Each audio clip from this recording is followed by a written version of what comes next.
ସବୁ ମଣିଷକୁ କର୍ମ ଉପରେ ବିଶ୍ୱାସ କରିବା କଥା, କାହିଁକିନା ଏ ଦୁନିଆ ହିଁ କର୍ମ ଲୋକ ଅଟେ। କର୍ମ ନିଜ ହାତରେ ଥାଏ, ଫଳ ନୁହେଁ। ସେଥିପାଇଁ କର୍ମ ଉପରେ ଧ୍ୟାନ ଦିଅ, ନା କି ଫଳ ଉପରେ। ଦେଖିବ ଫଳ ନିଶ୍ଚୟ ପ୍ରାପ୍ତି ହେବ। ବିନା କାରଣରେ ସମସ୍ୟା ଆମ ଜୀବନରେ ଆସିନଥାଏ।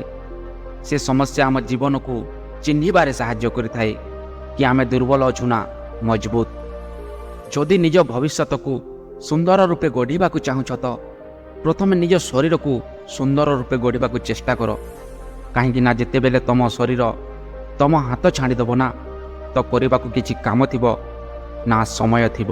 ଗୋଟିଏ ମଣିଷ ତା ଜୀବନରେ ସେତେବେଳେ ସଫଳ ହୁଏ ଯେତେବେଳେ ସେହି ମଣିଷ ଦୁନିଆକୁ ଛାଡ଼ି ନିଜକୁ ପରିବର୍ତ୍ତନ କରିବାରେ ବ୍ୟସ୍ତ ରହିଯାଏ। ଭଗବାନ ପାଖରେ କରିଥିବା ପ୍ରାର୍ଥନା କେବେ ସାଙ୍ଗ ଛାଡ଼େ ନାହିଁ ଏବଂ ଅଭିଶାପ କେବେ ହେଲେ ପଛ ଛାଡ଼େ ନାହିଁ।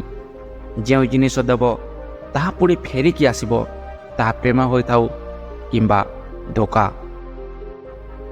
ଆମ ନିଜ ଘର ଲୋକଙ୍କ ସହିତ ଆମକୁ ରହିବାକୁ ବହୁତ ଆବଶ୍ୟକ ଥାଏ, କାହିଁକିନା ଖୁସି ସମୟରେ ଖୁସି ବଢ଼ିଯାଏ ଏବଂ ଦୁଃଖ ସମୟରେ ଦୁଃଖ ବାଣ୍ଟି ହୁଏ।